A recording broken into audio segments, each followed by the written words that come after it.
Победнички, односно истрелот кој што се испукал тука го означува 11 октомври, го означува почетокот на востанието на македонскиот народ против фашистичкиот окупатор. Меѓутоа тоа не бил само символичен чин.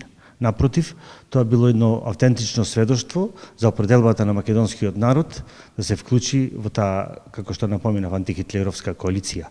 А од друга страна, да го продолжи патот на илинденците и да го оствари сонот на многу борбени генерации кои низ вековите се стремеле и се бореле за слободна и независна Република Македонија.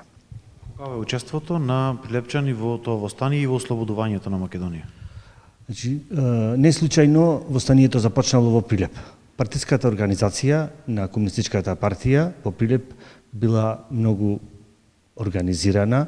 Ако знаеме дека во тој период действуваат Кузма Јосифовски Питу, Мирче Ацев, Вера Ацева и многу други истакнати личности, ќе заклучиме дека Покраинскиот комитет на Комунистичката партија одлучило востанието да почне во токму од Прилеп, градот кој што велам е најдобро организиран.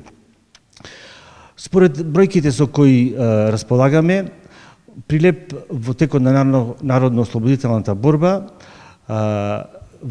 значи, се вклучил со околу 8.000 активни борци, кои со пушка в рака, кои во позадина, од кои 2700 активно во редовите на партизанските единици, рачунајќи се разбира од помалите борбени единици од одредите, па се до поголемите војни формации.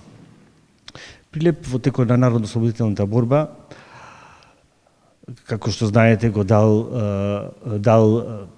650 жртви, од кои меѓу нив секако има и 10 загинати народни херои, меѓутоа покрај нив дал и 5 други народни херои, од вкупно 66 на ниво на Македонија. Јас често при посета, особено на помладата популација, знам често да кажам дека ови овде што ги гледате се вторите линденци. Ако они од 901 се првите линденци, овие се вторите линденци. Зошто го велам тоа? Ако забележите на паното кај борците кои што ја извеле акцијата на 11 октомври, ќе видите дека голем дел од нив има прекари. Доволно да кажеме дека Кузма Јосифовски Питу се бил воодушевен од херојството на Питу Гули и затоа на своето име го додал и Питу. Потоа Јоске Ордановски е уште наречен Сандански. Трајко Бошковски Тарцан е уште наречен Илинденски. Спасете Мелковски е уште наречен Карев. Тоа се сите имена на илинденците, на револуционерите, оние кои што ја го извеле и ја воделе Кошевската република.